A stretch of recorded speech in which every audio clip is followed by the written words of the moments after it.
Marlon Tapales, maladisil na ang galawan. Habang tumatagal, lalong lumalakas. At Tank Davis Jr. muling lalaban sa ibabaw ng lona kontra sa isang undefeated na kalaban. Yan ang mga pag-uusapan natin ngayon. Pero bago yan, pa-like and subscribe sana mga sir. Salamat. Muling magbabalik sa ibabaw ng lona itong bagong boxing prodigy nitong si Floyd Mayweather Jr. na sinasabing susunod umano sa mga yapak nitong si Gervonta Tank Davis na walang iba kundi itong 17 anyos pa lamang na boxing prospect na si Cormel Moton. Kasama ito sa magiging undercard ng labang David Benavides versus Demetrius Andrade na magaganap ngayong darating na linggo sa Las Vegas, Nevada. Makakalaban dito ni Cormel Moton ang isa ring undefeated na boksingero na nagangalang Hunter Turbefil. Ito ay para sa isang 4-rounder na laban.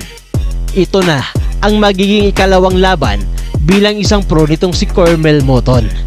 Nitong nakaraang buwan lamang ng Setyembre ang kanyang naging fight debut kung saan ay tinapos niya sa isang napaka-impresibong panalo ang isa ring undefeated na kalaban sa loob lamang ng unang round.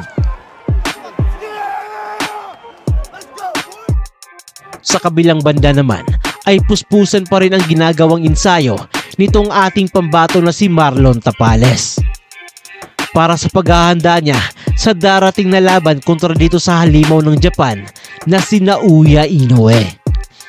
Sa naging ulat nga nitong kanang kamay ni Impre President Sian Gibbons na si Mark Yao na naroon ngayon kasama sa training camp nitong si Marlon Tapales sa Baguio City, ay sinabi nito na habang tumatagal ang mga sparring nitong si Marlon Tapales ay tila ba lalo pa raw itong lumalakas.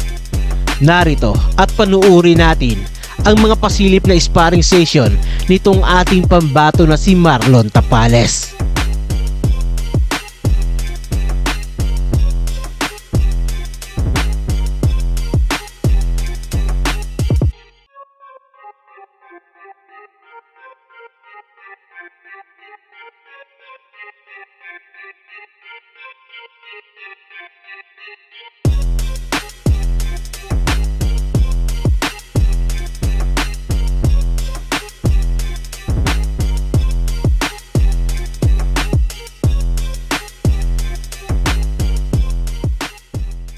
So yun lamang ang video natin sa araw na to.